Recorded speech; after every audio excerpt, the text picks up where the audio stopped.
What's a real-time operating system or real-time processing? There's no delay.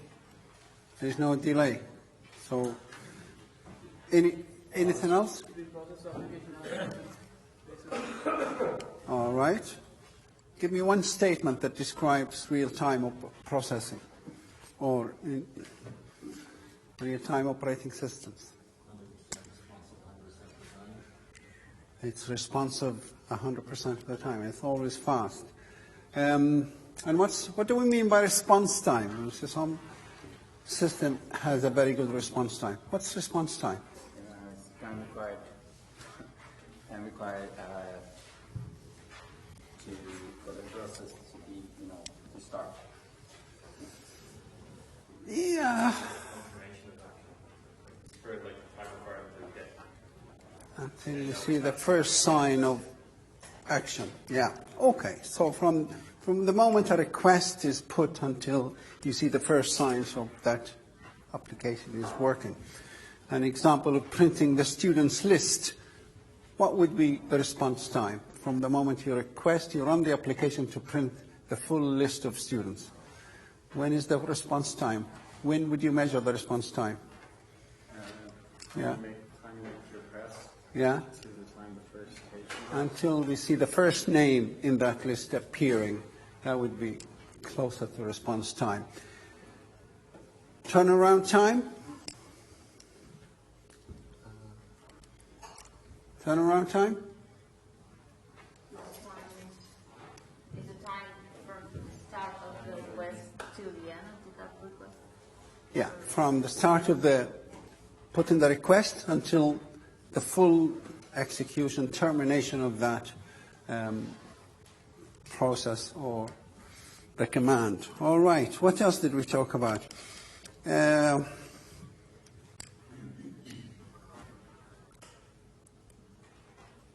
mainframe? Who would give me one statement describing, or some correct statement about mainframe? Users, number of users. Does it have one user or many, many users? Up to 200 users? Yes, very large number. It's a multi-user. Right. Anything else? What about price-wise? Very expensive. You know, hundreds of thousands of dollars. Right. What else? Powerful? Is it powerful or a weak machine? Right. Compared to a mini computer. What about mini computer? How would you describe it? Mini computer is used in small laboratories. A mini computer is a single user machine, is it? No. It's a multi-user machine. How many kind of users? Lots of users or one single user?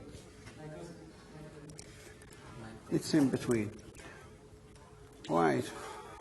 Who wants to tell me about microcomputers? I see that you want to tell me about microcomputers, right? What's a microcomputer? The ones you have at home, like a desktop. Like a desktop. Any other statement that describes or that relates to microcomputers? A single user machine. Right. Cost-wise, is it more expensive than mini computers?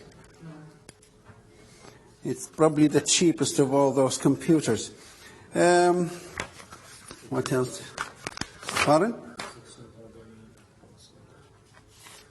It's about $1,000, give or take. You know. Okay, it could be a bit more expensive, but it could be cheaper as well nowadays. Right. What about what's an operating system? Or why do we need an operating system? What's the purpose of having an operating system?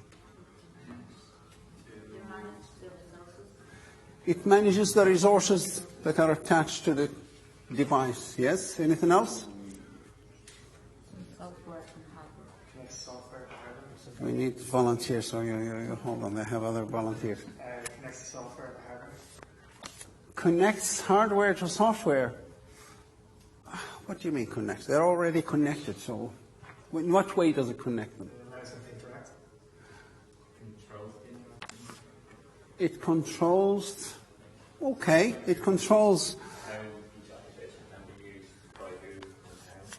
each resource, how each resource can be used. It controls what resources can be used and who can use them, and anything else, and probably the most efficient way of using them. Anything else? Is that why we need operating systems? It's an intermediary between the users and the programs. It acts as an interface between users and the hardware. Is that what you said? The user's software. The user's software and the actual machines, the hardware. Yeah, so it acts in between them. Right, and it also provides security, or maybe better better use or protection to some applications or parts of the applications, or memory or other resources as well. What's a dedicated device? Yeah?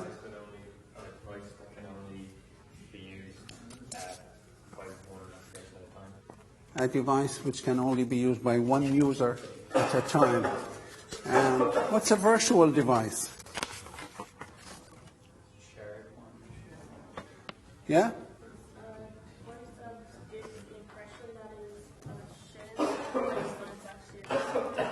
It's a device that by its nature it's a dedicated device. It cannot be shared, but we use it, we share it anyway. It gives the impression that it's a shareable device, even though it is not, through some sort of organization that we do with it.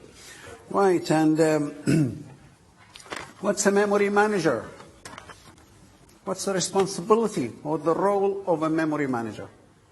Do you want to have a go? It's in charge of main memory. Yeah. Anything else? What do we mean by in charge of main memory? What does it actually do? It was what goes into memory and what addresses. Okay, it's kind of, it decides. Did you want to say something? No? Allocates memory to users or applications and deallocates it. So it decides what part who or what user will use which part of memory. It's also, it monitors all the time each and every part of memory. Is it free or is it being used? And if it's being used, who is it being used by? Anything else? Memory manager will probably also act in protecting maybe the memory allocated to a certain process from being accessed by another process maybe. And also protecting memory allocated to operating systems. What else did we talk about? Did we talk about different generations? Batch operating systems or batch processing? Who could tell me one statement about batch processing? Groups, similar process to be processed like the same time, by types of process activities. Okay, so it groups a number of processes together, a number of submitted processes for processing or applications for processing, and they'll be processed later, kind of a group. And why do we do that? Why do we need to use batch processing? Any idea? Why not just process each process as it comes in, each application as it arrives? More efficient if you want to use a lot, you want to use resources now, you can do the batch process Yeah. later on. It's for efficiency, better use, hopefully. The kernel, what's the kernel? Tell me one statement. It's the basic, not a part of the operating system, but it's the nuts of Okay. the operating system. Do you mean the essential part of the operating system? Okay. Anybody else with another statement about the kernel? It's the part of that operating system that's always in memory and always stays in memory as long as the computer is switched on or is running. Anything else? Okay. Okay. And what's the kernel mode? if we run the computer in a kernel mode?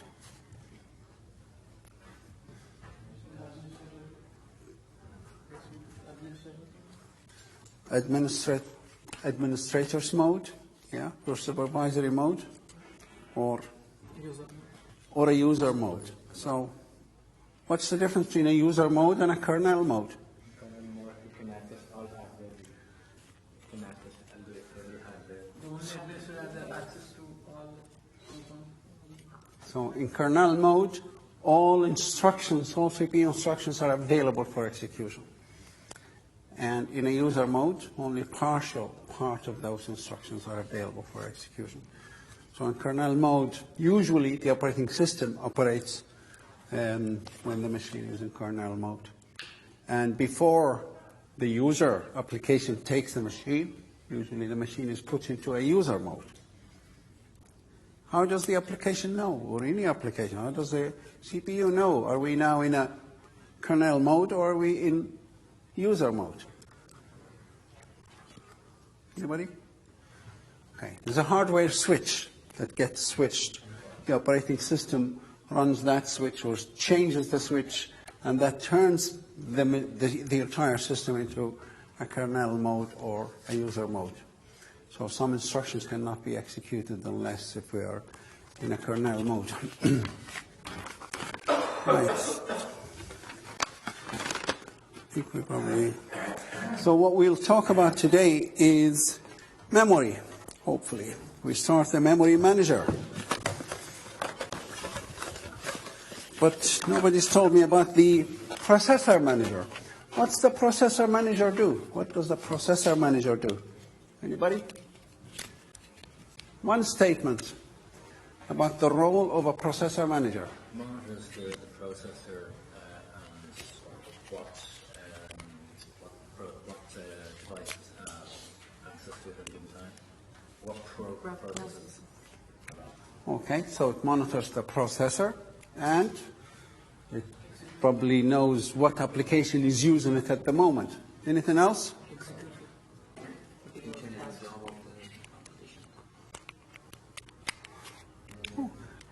It allocates. Remember, every manager, at least two of its functions are to allocate that resource it's looking after and deallocates it. So these are two jobs or roles that every manager, remember there's a processor manager, there's memory manager, there's device manager, file manager, and processes manager. So each one of those devices is responsible for that particular resource. And it needs to track it at all times, knows, what state it is in. Like if it's the memory manager, it needs to know at all times each and every part of memory. Whether it's free, is it available, if it's not, if it's being used, who is using it, which application is using it. Same with the processor. It needs to know if the processor is free or available, is being used, and what process is using it. And then allocating that resource. So the memory manager will allocate chunk of memory or part of memory to a particular process. And then later on, deallocates it when the process finishes. And it's also the same with the processor. The processor manager will allocate the processor, the CPU, to a different application each time, or a different process. Sorry, does the processor manager prioritize between processes?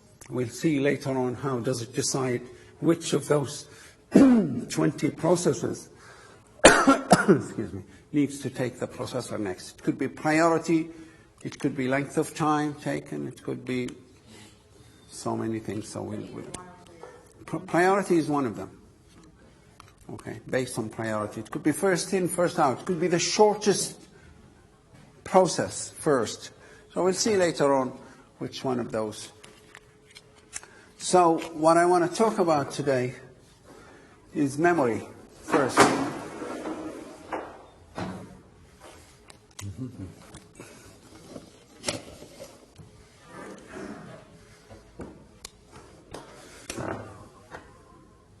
I'll use this. No.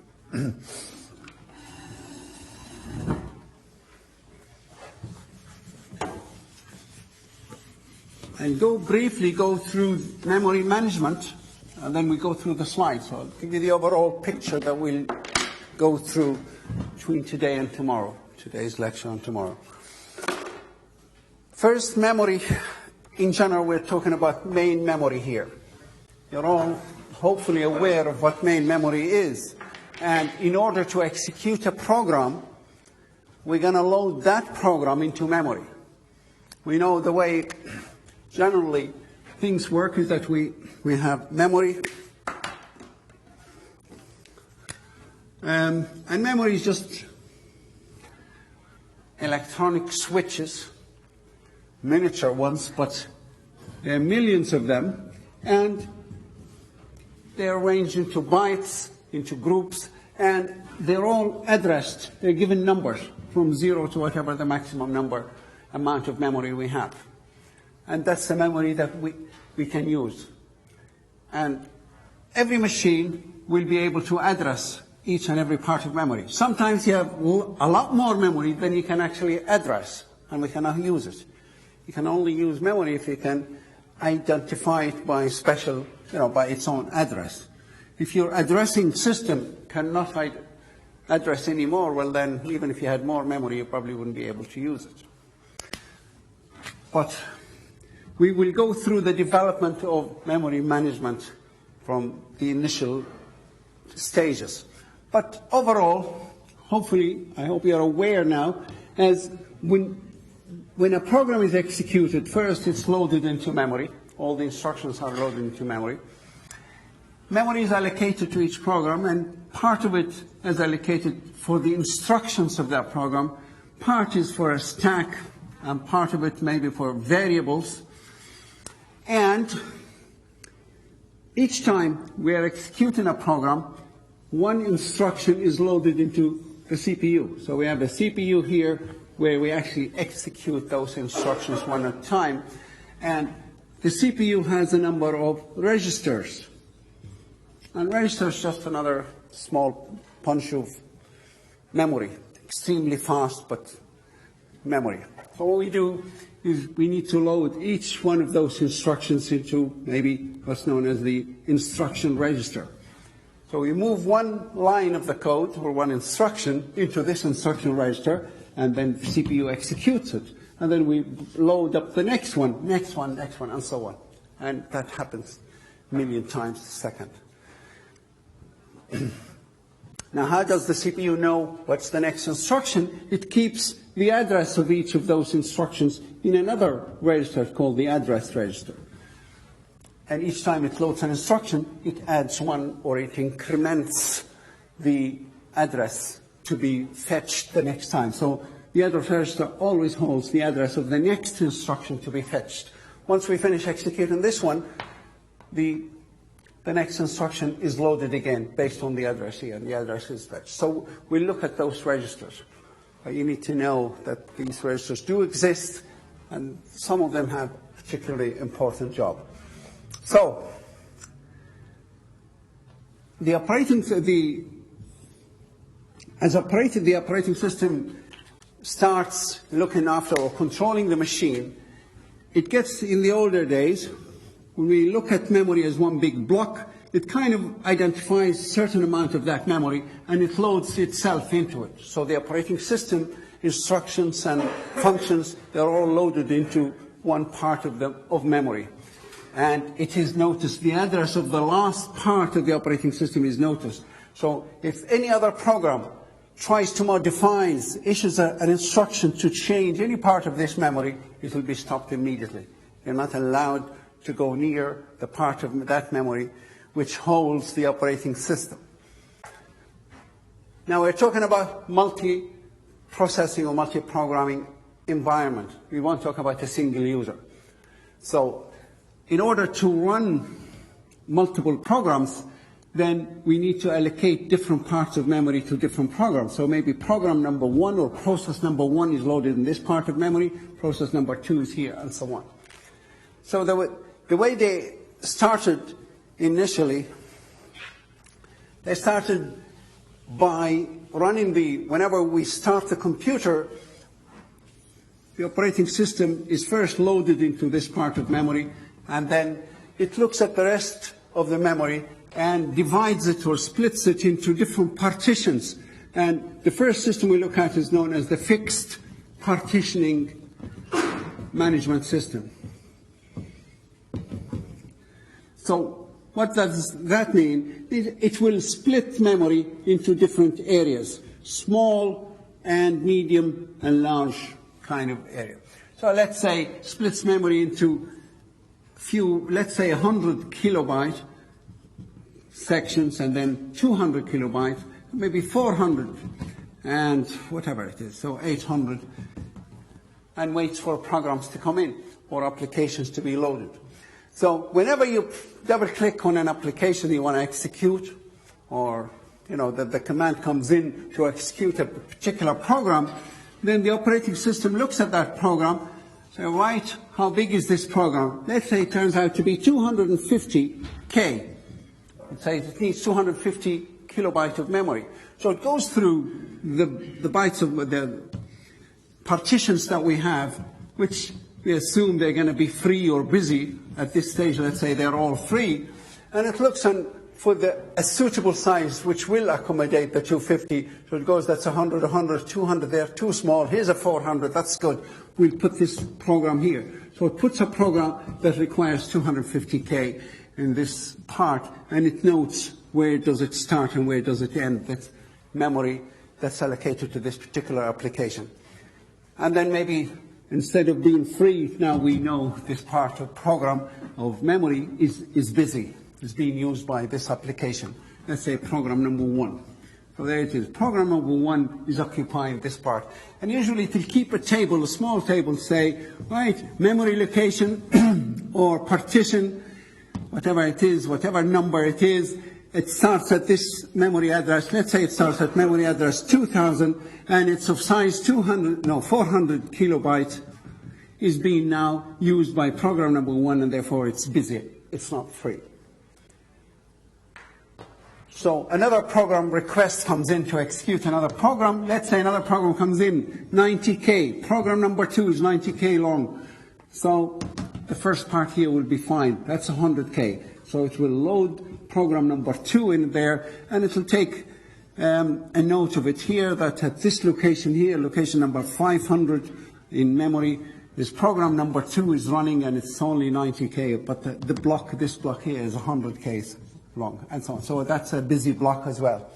And whenever one of the programs finish, let's say program number 1 finish, all it has to go down here and say it's no longer busy, it's free. Another program comes in, we'll fly through this table of all these partitions, we'll look for a free partition with a suitable size which will accommodate that program. And that's what the memory manager mostly will do in that initial system. But as you can see here,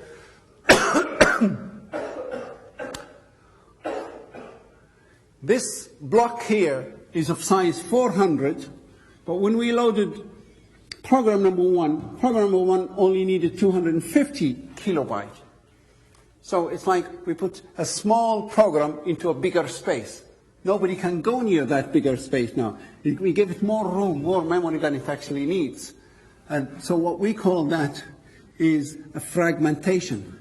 It's a fragment of memory, and we call it an internal fragmentation. Internal fragmentation is when you allocate more memory to an application than it actually uses or needs. It's spare memory. It's not going to be used. The program is not going to be using it, but no other program will be allowed to use it either. And that's a waste. And if you can see here as well, this program that needed 90K, we put it in a space that's worth 100, that has 100K, so that left 10 kilobytes of internal fragmentation. So that's one big issue with that initial fixed partitioning memory system. It's very simple to implement, it's not difficult to program, but as you can see, it has a number of issues. First, every program that we need to execute must go into one block. We cannot spread it in or divide it into different areas. It has to be in one continuous location in memory. Also, it has to fit in a block. The program cannot be very big. If it's too big to fit in any of the partitions that we have. Even if we decide to have one huge partition, if it's bigger than that, then we cannot execute it. The rule is, up to that point, in order to execute an application, you must be able to you must have enough memory so the entire application is loaded into main memory. And that's why a long time ago, it was very difficult. It always was important to reduce the size of these applications, or else if the application is bigger than the memory you have, then you wouldn't be able to execute that program. So a programmer needed to program a proper, correct running program, as well as keeping the size of that program down. So now we have slightly more memory, and we can play a bit with that memory. So we need a continuous block of memory. That's the only way we do it. We need to load the entire program into memory. And we actually suffer from this business of losing inefficient use of memory through something called internal fragmentation. So we look at another system that was introduced, and it's called the second system that was developed, and it's called the dynamic partitioning memory management system. And the dynamic partitioning memory management system kind of solved and actually fully eliminated this internal fragmentation issue. So the dynamic partitioning memory management system, if you need to describe it, for example, you say when the computer is switched on, when the machine is switched on, the memory manager will divide memory into two parts. One is obviously allocated to the operating system. We need to allocate memory specifically for the operating system, and nobody needs to go near that part. The rest of it, we don't go as we did with the fixed partitioning. We don't do any partitioning. We keep it all in one big partition, one single partition.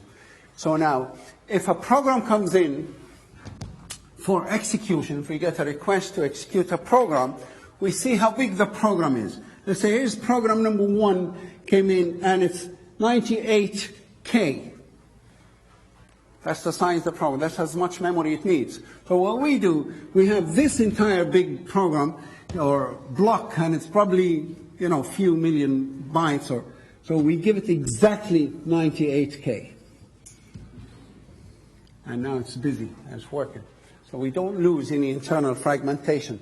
Then let's say another application comes in. Program number 2 comes in and needs 244K. So we go down there. We know now where this application, program number 1, starts at this point and ends at this point in addresses in memory.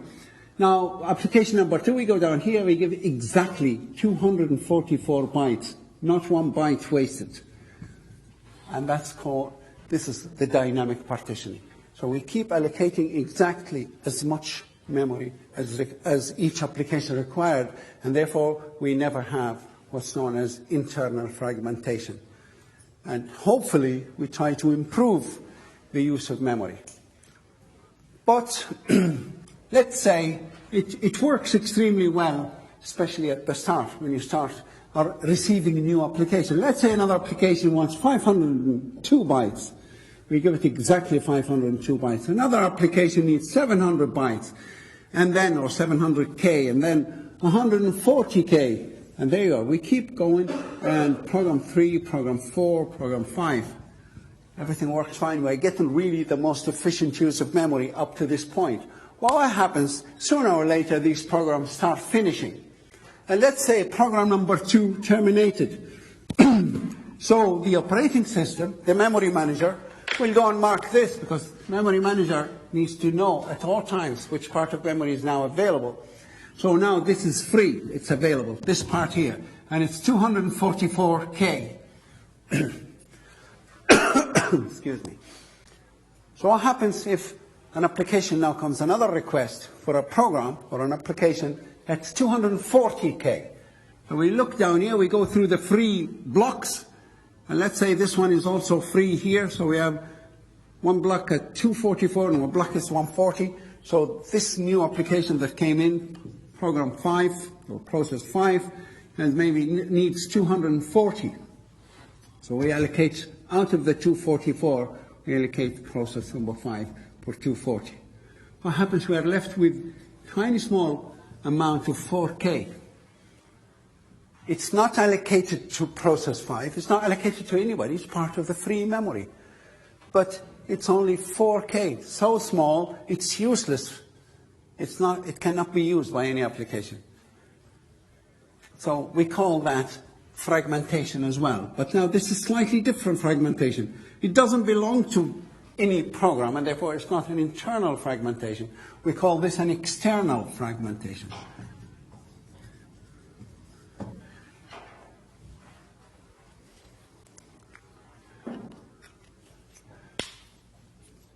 So, I'll continue now with the dynamic partitioning system. So, when you allocate, in order to allocate memory to an application, usually you'd go through all the blocks or the partitions and check the free ones and a suitable size one and allocate from that.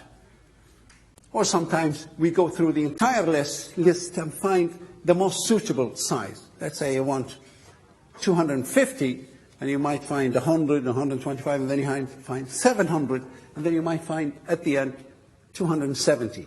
That might be a more suitable one to take one. The smallest block which will accommodate the request.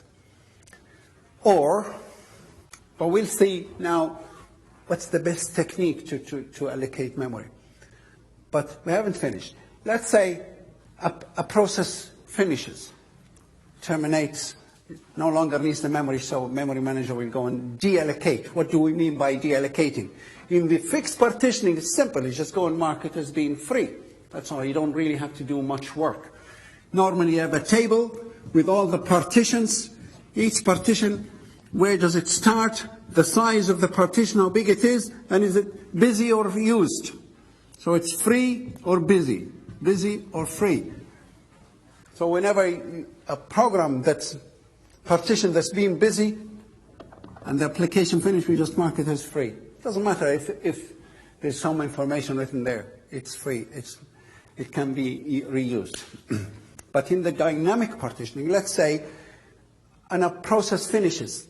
So if this program here, program 3 here, or process 3 finished, so instead of being busy now, this becomes available free. This is 500 and, I don't know, whatever, 2. And now it's free. And before it, immediately before it, if you notice, there's another small fragment, another partition that's free. So in this dynamic partitioning system, whenever a partition becomes free, we always check the partition before it, immediately before it, or the partition immediately after it, or both of them.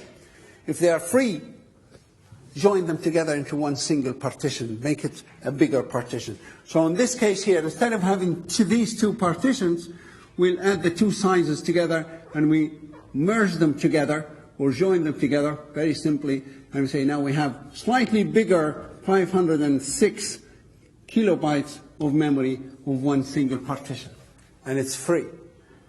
And if this one here becomes free as well, so this is 240, this is 506 kilobytes. If this one becomes free, then the moment it becomes free, we check the one before it, the one after it. If the two of them are free, we'll join them all together into one. But now in this case, the one next to it is free, so we join the two of them, and instead of having two partitions, one is 240, one is 506, we'll join them together, and we'll have one particular partition that's about 746 kilobytes long, and it's free, and starts at this point. We no longer need those here. So each time a partition becomes freely available, part of the deallocation of memory from an application is, or a process, is to see and maybe join it or combine it with the partition before it or after it.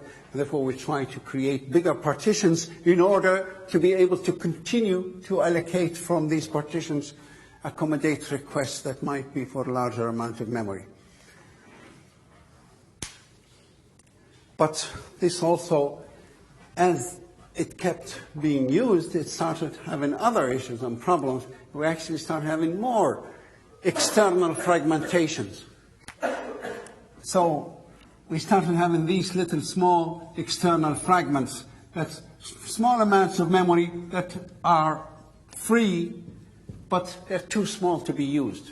They kept kind of cropping up all the time, to the point that the total of all the fragments, for example, you have 900K of free memory or more, and yet you get a program that's only 400K, a request for 400, you say, can't accommodate it. We don't have 400 kilobytes in one continuous block in memory. Even though we could have twice or even more as much free memory, but scattered all over the place. I don't know if any of you have done disk defragmentation, where you have your files sometimes scattered all over the hard disk, and then there's a function called defrag, and kind of it collects them into one single kind of in continuous place. They also introduced, improved the dynamic system, and they called it the relocatable dynamic partitioning system. So it's just an extension of the dynamic system, but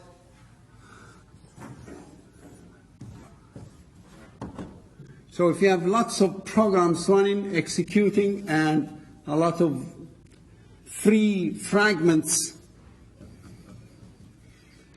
and you want to join them together,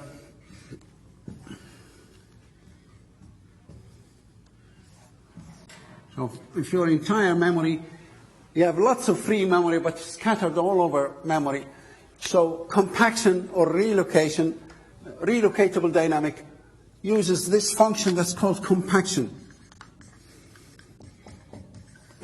And compaction tries to compact all the running programs, the busy parts of memory, into one end of memory, and all the free partitions into one big area and join them into. So basically what it does, this part here is busy. Now this program here, program number 2, for example, it's moved up a little bit here, so,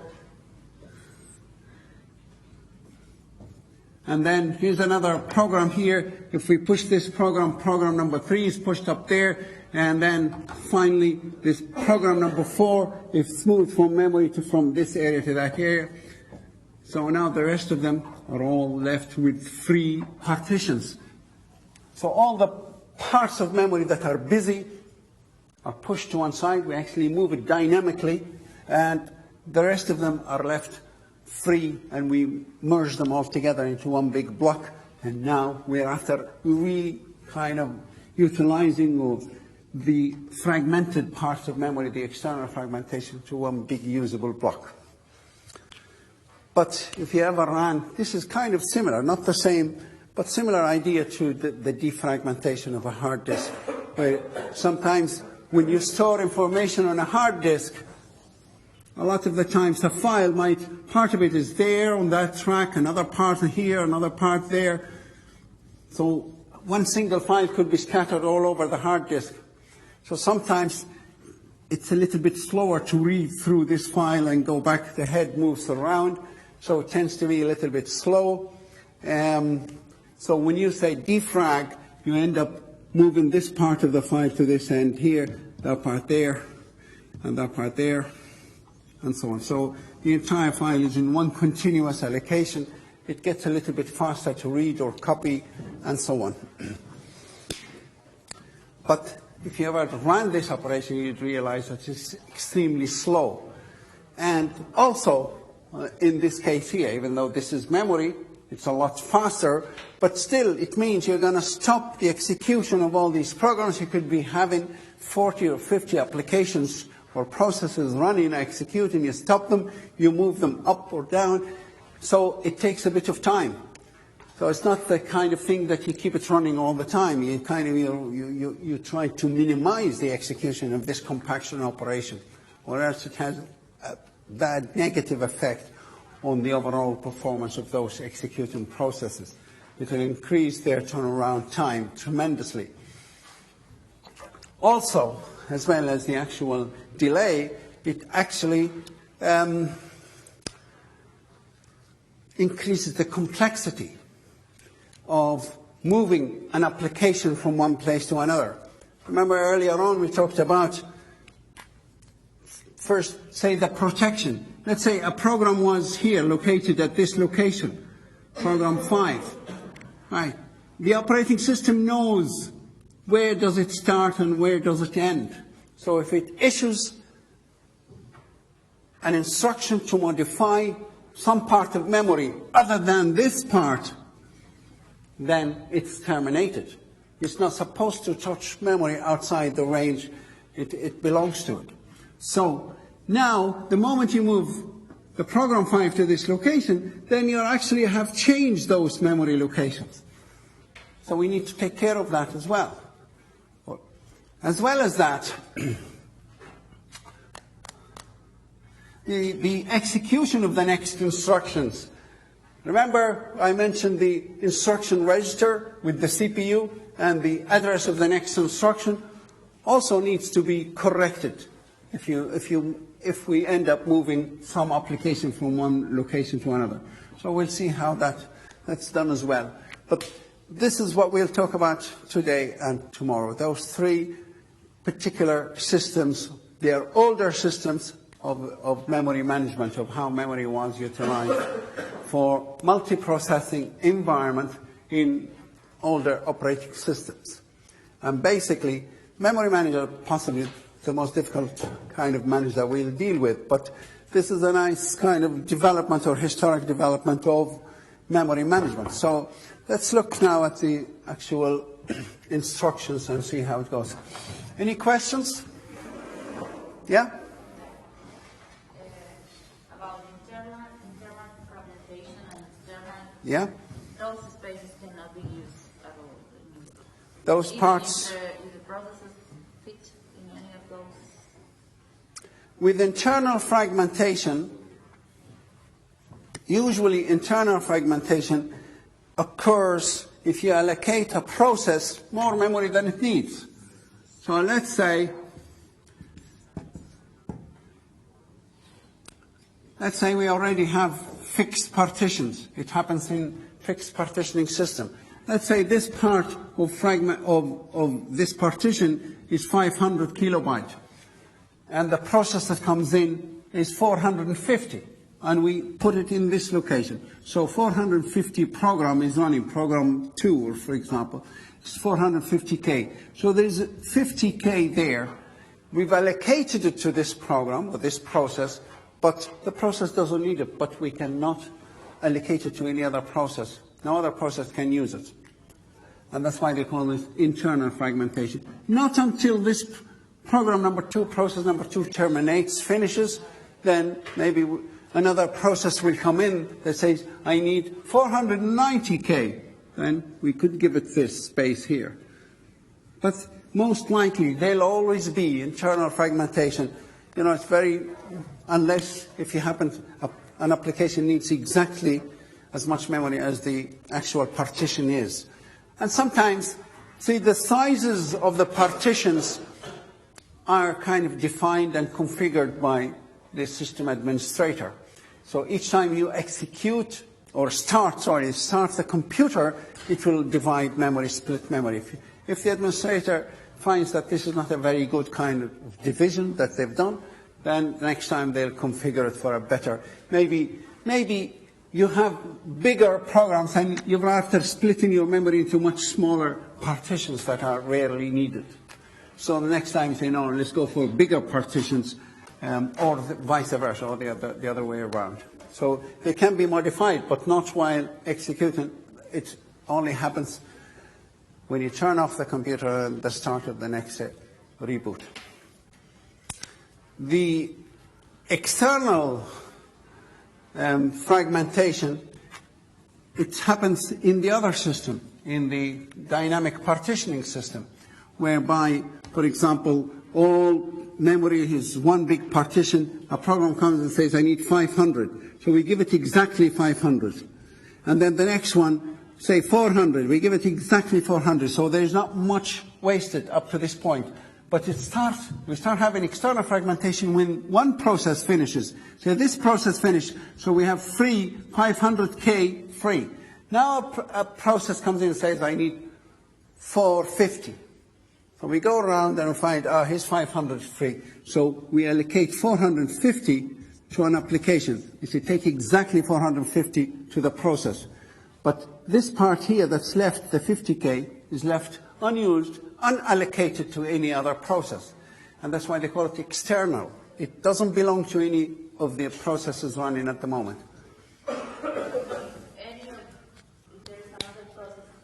That can fit in 50, yeah, it will be allocated. So if another process, they say, I need 50K. Oh, that's beautiful. Go there. Here's a small bit of, yeah, we'll give it 50K, and that will be process number 6.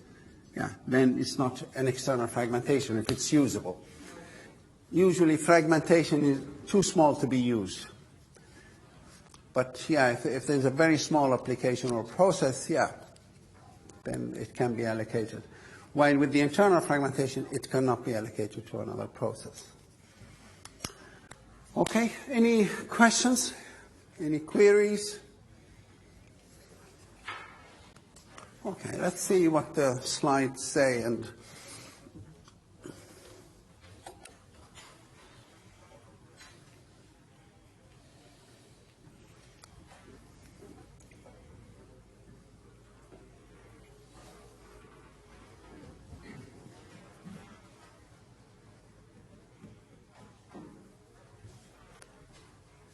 not much is, oh, there it is.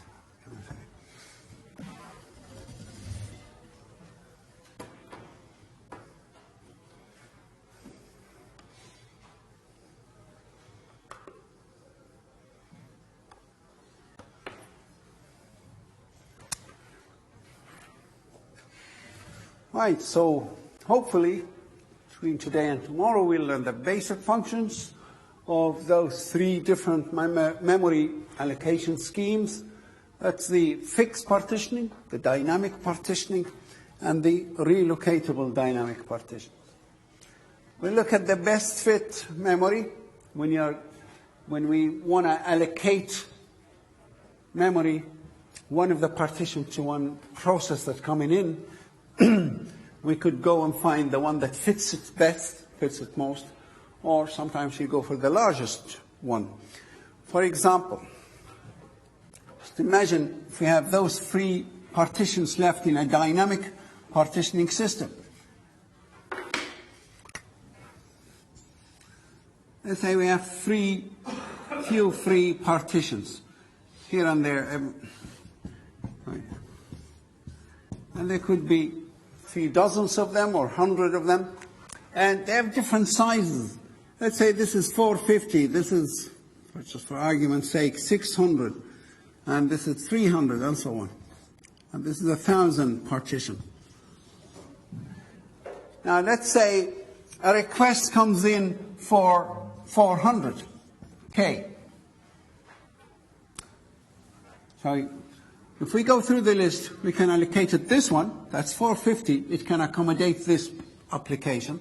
We also can accommodate it out of the 600 or out of the 1,000.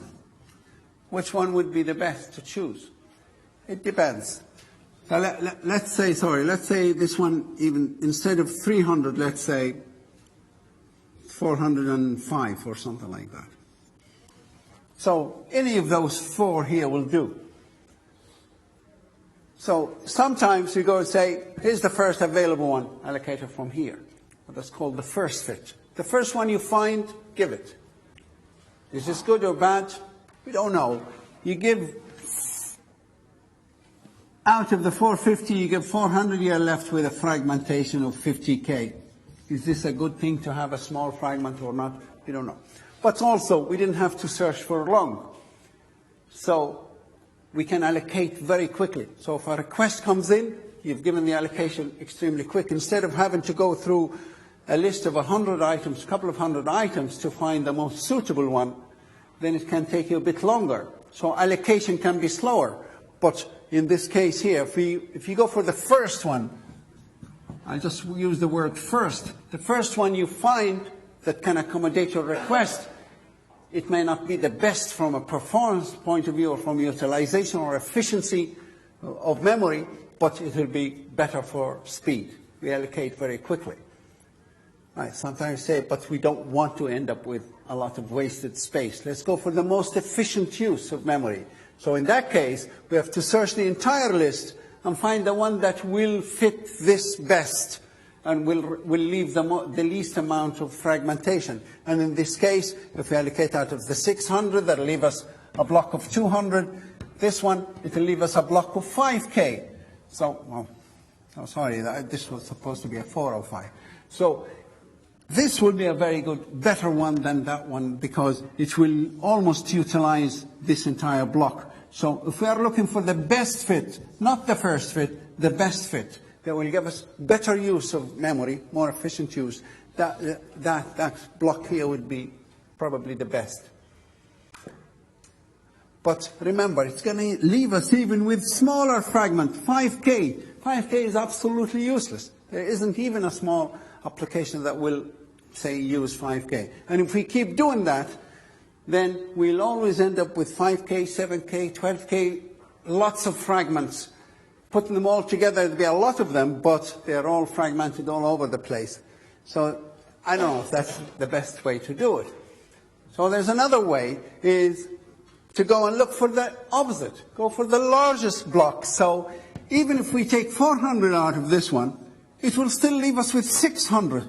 So it leaves us with the bigger chunk that as far away from fragmentation as possible. And they call this the worst fit. So there are a number of strategies. But let's say we go for the first fit. The first one we find available. So you allocate from this one. So you end up with smaller fragments here. Then the next one, you give it out of this one. So after using the first fit for a while, you'll end up having lots of small fragments here and the bigger chunks at the end. And each time you want to look, you start looking, and suddenly these fragments get in, the table gets very big at the very start, and you always have to go through it. So they said instead of having to search through the first part of it, which is always going to be fragmented and small, they went for the next fit. The next fit is you keep searching, you find a suitable one that's good. But the next allocation for the next application, don't go and start searching from the start. Keep going from this point where you stopped the last time. So you spread your searches and your allocations all over the link. When you reach the end of the list, then you circulate, recycle to the start of it. So you keep allocating from different locations rather than allocating from the top part of the list, and the top part gets bigger, as in more fragments, and having to start searching through useless small fragments each time. So there are a number of methods or techniques used in allocating. So we'll see which one of those schemes is better and what results it gives. And how a memory list keeps track of available memory. So we'll see, we'll get an example or two of actual addresses being allocated and deallocated. Then we look at the importance of deallocation of memory in different systems. Obviously, in the dynamic partitioning system, it's important to deallocate and join those memory partitions together. So we should also be able to realize or describe the importance of the bounce register. So the registers that the CPU has, address register, instructional register, and then we'll talk about the bounce register as well. So just briefly to mention what generally the bounce register is. So if you have an application here, the addresses are at least the maximum address, and the limit of memory that's marked by the addresses is always kept for each CPU here. But when you run the CPU, you have the instruction register, the address register, but also the bounce register. So if the instruction involves modifying any part of memory, we always check it against the addresses allocated to this program in the bounds register checks, and if it's outside that address, then we know it's trying to access another application, whether it's intentional or by mistake, but that program is terminated immediately. So the bounds register usually holds the limits, the memory limits for a particular application. So whichever application is running in memory, by the CPU, we put the bounds register, we put the values in it for that particular application. So if any of its instructions trying to execute any modification or access any part of memory that's beyond the bounds register, then it's terminated or stopped, prevented from doing so. Then with the role of compaction, we talked about compaction as part of retrieving used memory in dynamic memory management system. So memory is the primary and fundamental power without which there could be no other intellectual operation. Somebody has came up with that statement. So types of memory allocations, talking about single user, and we leave single users, we talk about multi-users. So in multi-users, we talked about the fixed partitioning, dynamic partitioning, and relocatable dynamic partitioning.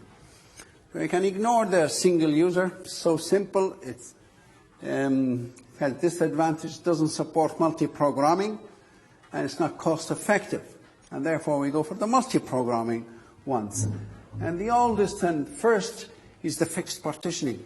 It's so easy to implement, and you need very little resources to actually follow memory and trace each part of memory. One single table will do the job. And in this one, you need to be able to describe it. You might be asked to describe how does the fixed partitioning system operate. You should be able to describe how it starts, and then advantages and disadvantages that it has.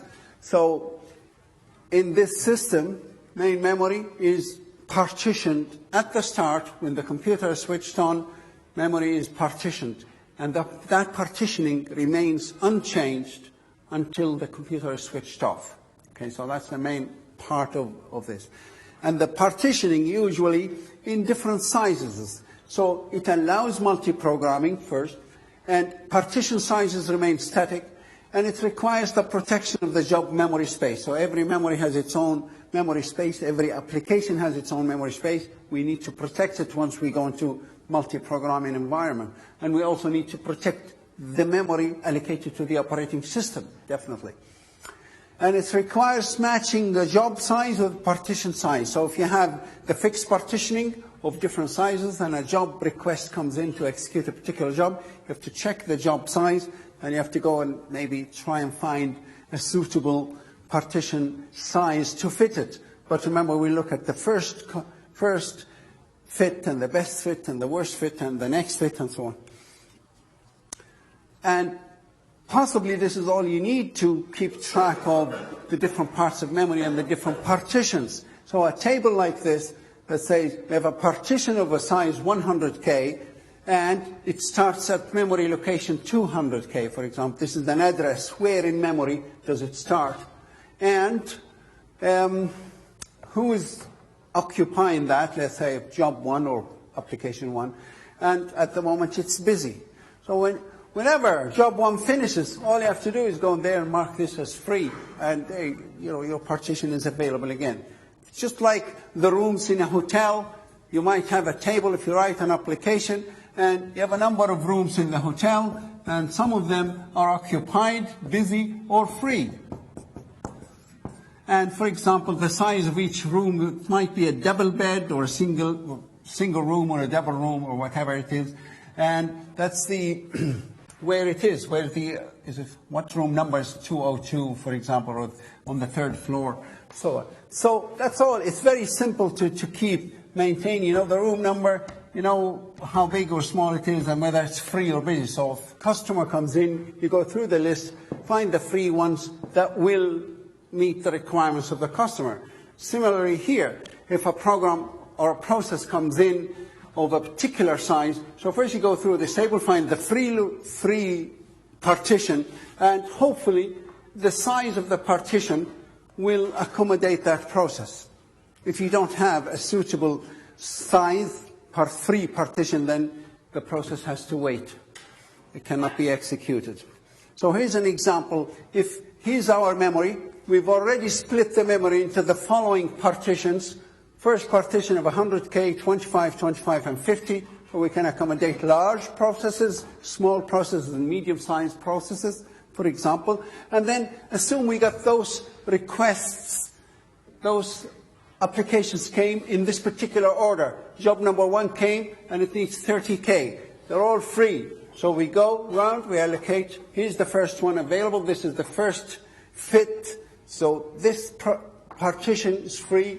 We put job number 1 with 30K, and it has lots of internal fragmentation, of course. That's very bad kind of selection. But then job number 2 comes in of size 50K. That's gone. So we go through. That's too small, too small. It will fit in here. So I allocate job number 2 into the last partition. So we only have those 2 partitions now available. The next job comes in at size 30. None of those is available for that, or these 2 are available, but they don't fit job 30K. So that job has to wait, job number 3. Now job number 4 needs 25K.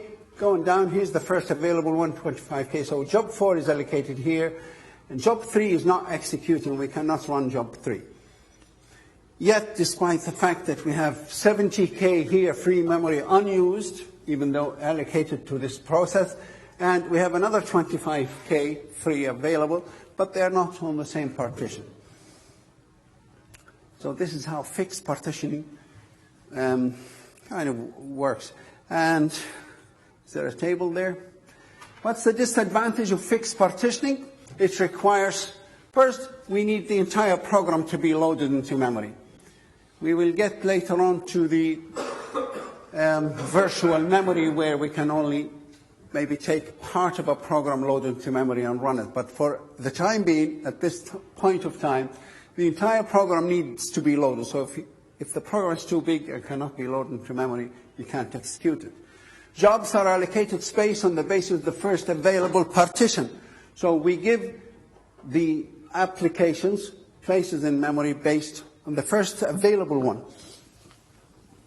The first available partition that we find that fits.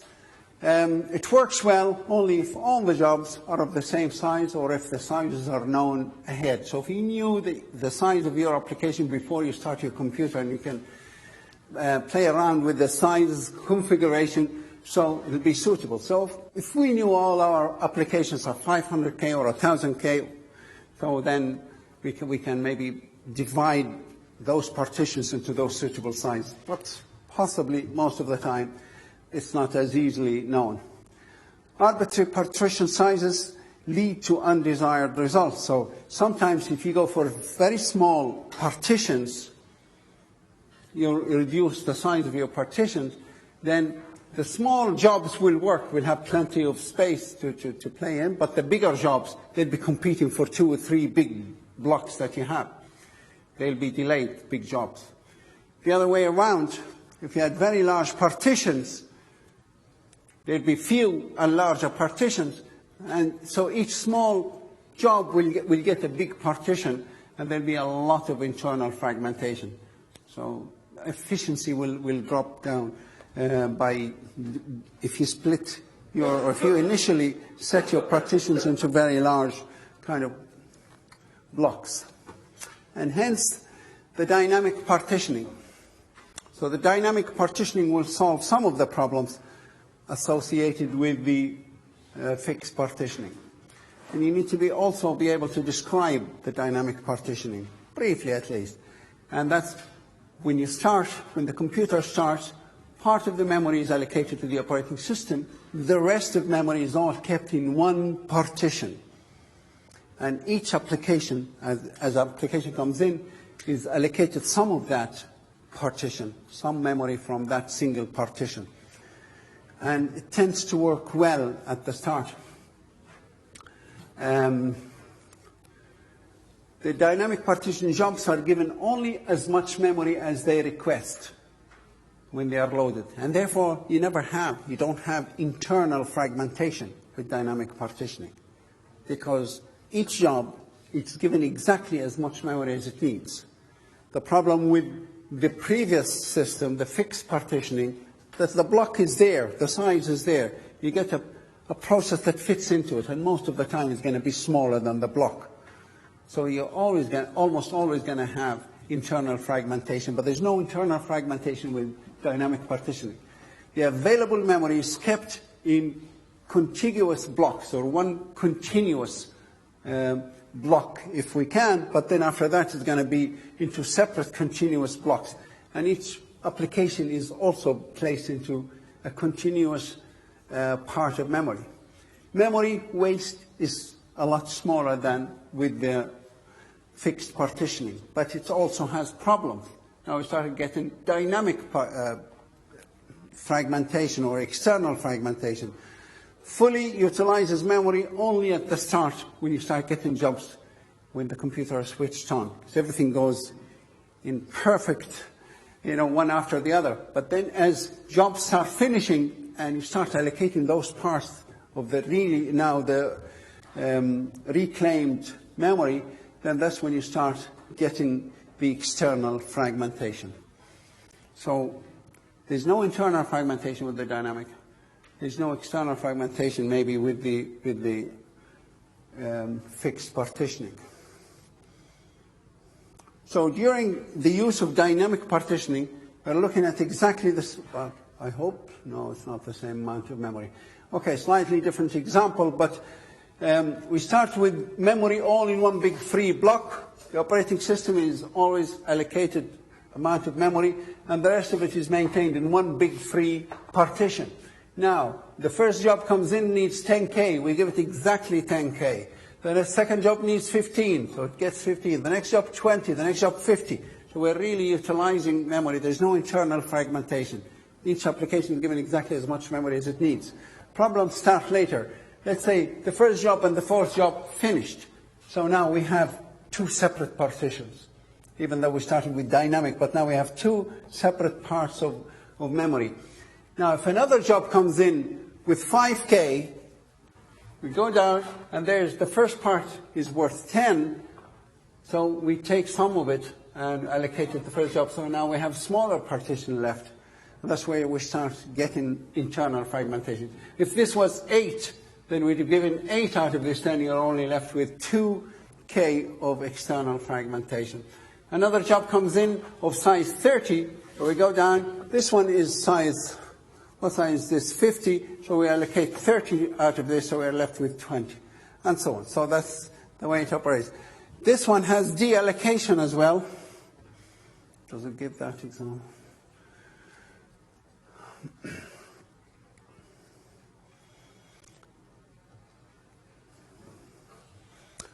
So using the best fit versus the first fit,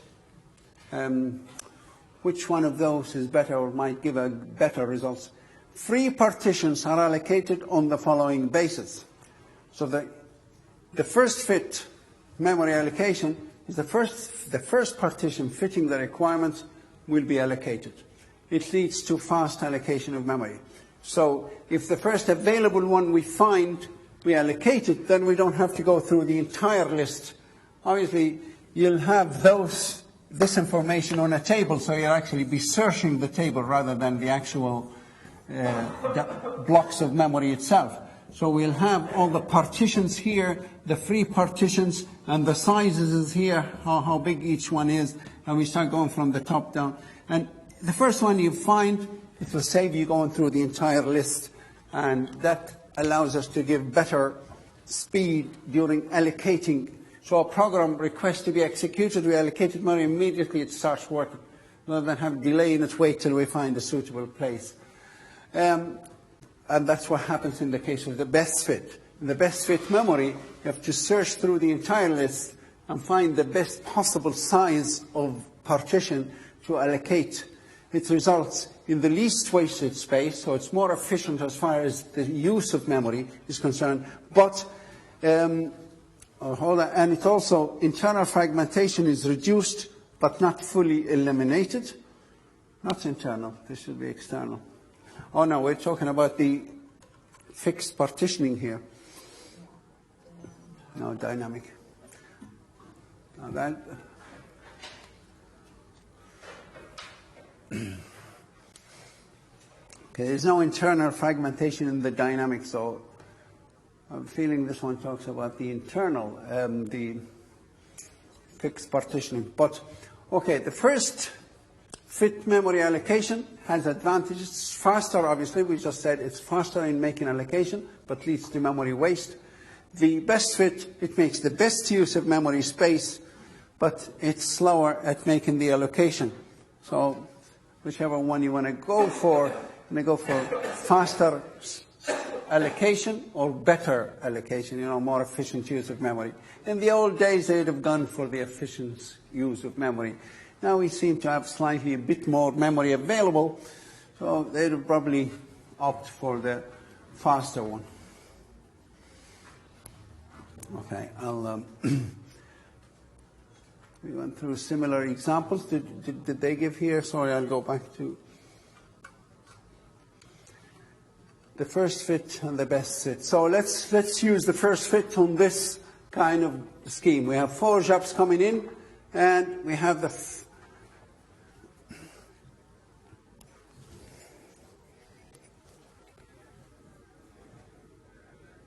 these are more of the fixed partitioning system. So we have a number of blocks of size 30, 15, 50, and 20, and the jobs coming in. So job number 1 comes in, is size 10. We go, the first fit is the first one we find is 30, so we allocate it out of this one, but has internal fragmentation of 20. This is based on the fixed partitioning system. So the next job, size 20, this one is gone. 15 is too small, we allocate the 20 here out of the 50. So it has a wasted memory of internal fragmentation of 30. The next job, size 30, it cannot be fitted because those 2 are busy and those 2 are too small for 30. So now job number 4 comes in. It's size 10. We'll allocate it out of this free one. So it's given size 10 of the job, but there's 5K of internal fragmentation. Now, job number 3 is not executing. It has to wait for the others. So this is based on the first fit. Let's go for the best fit. Let's see if it has any effect. So in the best fit, the first job, size 10, goes around. If we allocate it out of this one, we'll have 5 memory extra space. And that seems to be the best one. So we allocate job 1 here. It has 5 memory wasted space. Job number 2 of size 20. Obviously, this one is busy, so we allocate job 2. We check if this one is 30, too much wasted space, 50 too much, so we allocate job 2 to this part here, and it has no internal fragmentation. Job 3 has size 30, so now 30 is available, 30 or 50, obviously 30 is better. And finally, job number 4 of size 10, the only available one is 50, so we allocated the 50 and transport. But the point here is that we are able to execute the 4 jobs by using the best fit. As opposed to the previous one, it's the same conditions, same size, same requirements here, but because we used the first fit, we weren't able to accommodate process 3. So process 3 is left unexecuting until one of the others finish. While in the best fit, we actually got better performance, so the 4 of them are executing.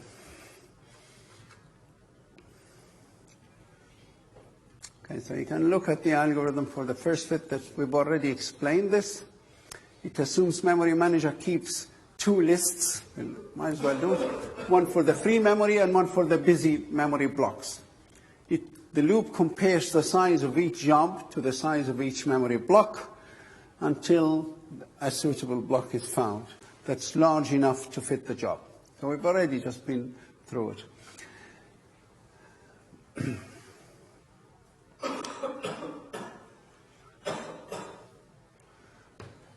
Again, these are numbers, how it actually works.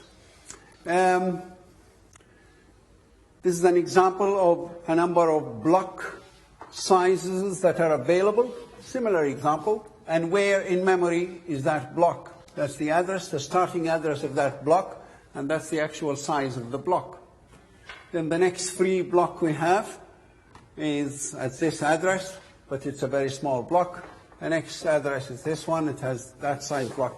So if you get a request for a particular memory space, in this case here, the request is for a block or a process that has 200 K. So we go through this one. If it's the first fit, we'll find that's the first one that will accommodate the request. If we're going for the best fit, we have to keep going, looking for one that will accommodate it and leave a lot less space. So that seems to be a good one. With this one, if you take 200 out of it, it'll leave you with 400. But if you come here, it'll leave you with only 5K. So, and this one here, well, so the 205. So if we're going for the first fit, we'll allocate this block. If we're going for the best fit, we'll be allocating from this block. So let's say we're going for the first fit. How does the actual allocation happen? What numbers need to change is that, okay, in this case here, this block is of size 600. We're going to take 200 out of it, then we're going to leave it with 400 free block. So the block is going to be of size 400, and it's going to be either allocated from the start of this point of this address to 400. The next 200 we've taken away, allocated to the process as being a busy block. Is there no best fit? They don't give. Here's the example of the best fit. So in the case of the best fit, same example here, status of each memory before and after the request is made. So this is before the request is made. We need a block of 200, and we're going for the best fit. The best fit that will fit for 200. This one fits 200 but leaves us with the 400 extra. This one looks a better fit. So we'll allocate from this one. That will only leave us with 5K as extra space. So if we take the 200 out of this one and allocate it the top here, we take the top here. Remember, this one starts at 7,600. So if we take 200 off this one, then what's left is at 7,800. What happens to the block between 600 and 800 here? That's the one that allocated to the process, and it's moved out of this table. So now the free block starts at 7,800, and it only has a size of 5. So just looking at memory here, that particular block in memory, somewhere in memory, it started at 7,600, location 7,600, and it's of size 205, which means the next one starts at whatever the address is here. So now we've taken 200 out of this one, allocated it to the process, and that leaves us with only 5K. But where does the 5K start from? So this one's, it's been allocated from 7,600 for 200, that's 7,800. So starting from 7,800 for a 5K, they are free available. Before it was, the entire block was available. Now this one is busy now, given to some process. So that's all that needs to be done in, like by the programmer and the operating system, is to keep this free memory, the free blocks of memory table. This is the table that indicates what memory is available and free, and where does it start at what location, how big it is. So the next request we get, we fly through this, the sizes, and we check at what address it is, depending whether we want to stop at the first available, or the next available, or the best fit, or... So the next fit and the worst fit are just kind of research kind of hypothetical allocation schemes. They're not practically implemented, but they seem to maybe indicate that they could give good performance. So the worst fit is actually the opposite of the best fit. In the best fit, you look for the smallest block that will fit our process. But in the worst fit, you look for the largest block to take information, to take the allocation from. So we'll leave this as, you think about it, see which one is better. Is it better to have to take information from larger blocks to leave us with less fragments. Well, it's better to go for the smallest block, leave us with more but much smaller fragments. Now, how do we deallocate? With the fixed partitioning, I think maybe we'll leave this until tomorrow, actually, the deallocation bit. We'll finish this tomorrow as a how do we claim memory back from dynamic memory management system. So any questions up to this point? No questions. Good. I'll ask the questions. Right. Okay. Which one is better, the fixed partitioning or the dynamic partitioning system? Any volunteers? Dynamic.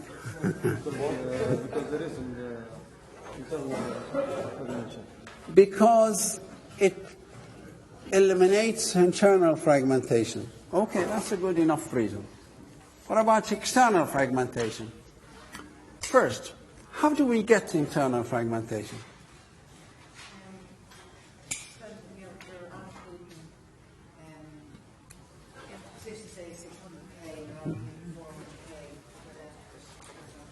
Okay, so if we allocate a process more space than it needs, then that extra space is going to be the internal fragmentation.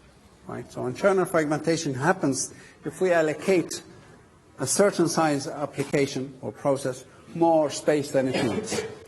So that extra space is considered internal fragmentation. How does external fragmentation happen in dynamic management system? Okay? Do you want to have a go? Okay, don't worry about it. I'll come back to you. Yeah?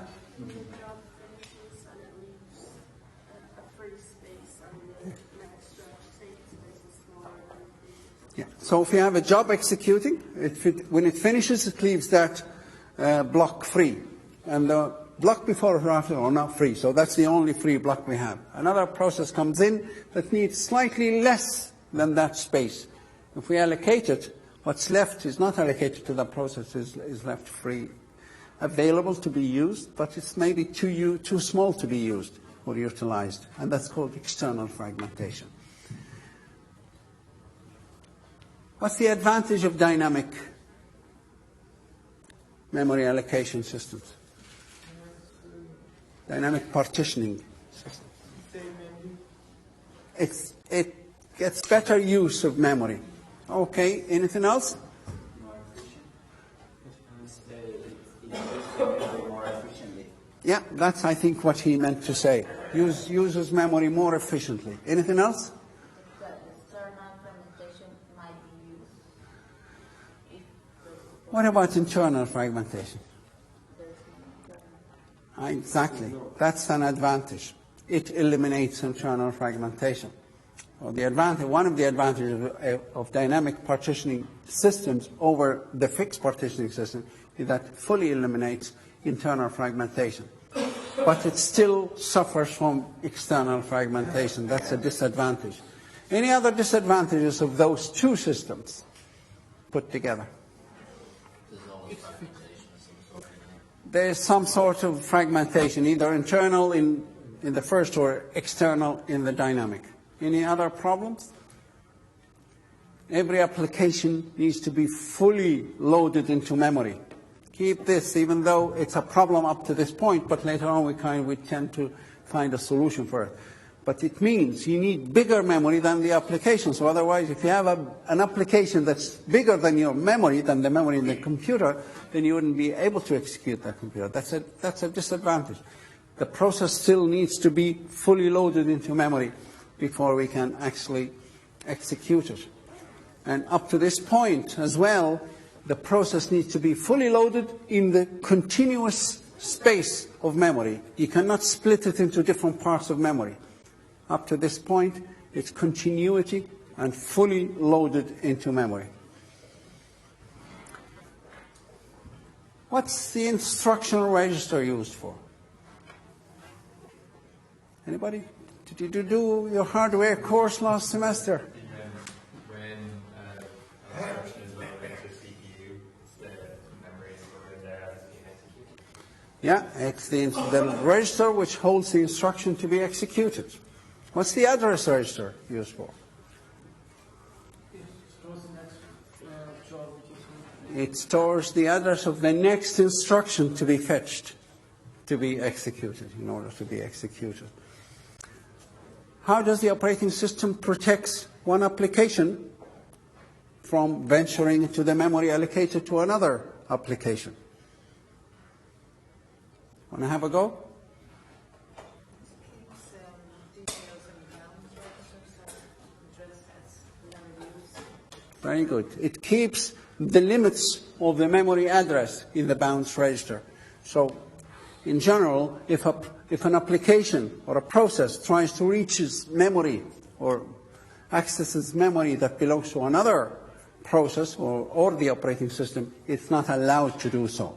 And it does that by checking. Each time you say, modify this x equals 0, anytime you say x equals 0, that's changing a value in memory of a value x. You're going to put a 0. You're going to modify that memory.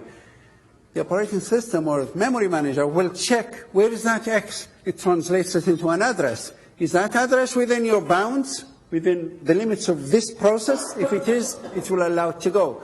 If that address that x translates into is found somewhere else in an area that your process should not be accessing, well, then your process will be terminated, will not be allowed to do so. So what's a kernel again? Kernel? Oh, I'll come back to you. I know who's the right person to answer this.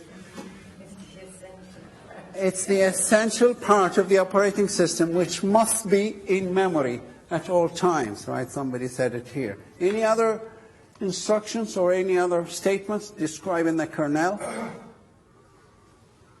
What's a kernel mode or supervisory mode? Say again? supervisory and user mode. Yes? Supervisory and it can Yeah, we have two modes, right? So I'm talking about one of the modes, the kernel mode. Tell me something about it. All processes are available on the kernel mode. All instructions can be executed in a kernel mode. And how does the machine, how do we know if a machine is in kernel mode or user mode? Say again? There is a hardware switch that the operating system will turn it into, decides whether this now, the machine is in user mode or kernel mode. And what's the function of a memory manager? What's the role of a memory manager? Give me one role. Hold on, I have a volunteer here. Okay, I'll come back to you. Yeah? Memory manager? Manages the resources. So like What resource does the memory manager manage? Okay, so managing memory, right? Main memory. We're talking only about main memory. Anything else? Allocates that memory to a particular process or allocates processes some part in memory and then finally deallocates it. In the fixed partition memory management system, what does deallocation involve? How does, yeah. Yeah, what does that involve in the older system? Okay, let me get back another step. How does the operating system in the fixed partitioning memory management system, how does it know what part of memory is free and what part is busy and what part is being occupied by a certain process? It creates a table. So it divides memory into partitions, creates this table. Say the first partition starts at this location address, and it's of this size, and it's free now. And second partition, so it keeps a list of all the partitions. Each partition, where exactly in memory does it start, and how big is it? Which from that you know where it ends as well. And then, in order to allocate, all it has to do is go through that table, and when it finds a suitable partition, just change that free into busy, and puts the name of the process into it. So allocation is simple, and deallocation is also simple. It just goes through that table and finds that where that process is that finished, and just make that partition to be free, indicate that's free. Maybe it just puts a 0 for free, 1 is for busy, or something like that. So it's very simple, very easy to do with the fixed partitioning system. With the dynamic partitioning system, there's a bit more involved into it. That's combining 3 partitions. Any questions? Good. I'll start asking you more questions. I'll see you tomorrow, guys. We'll finish the class today.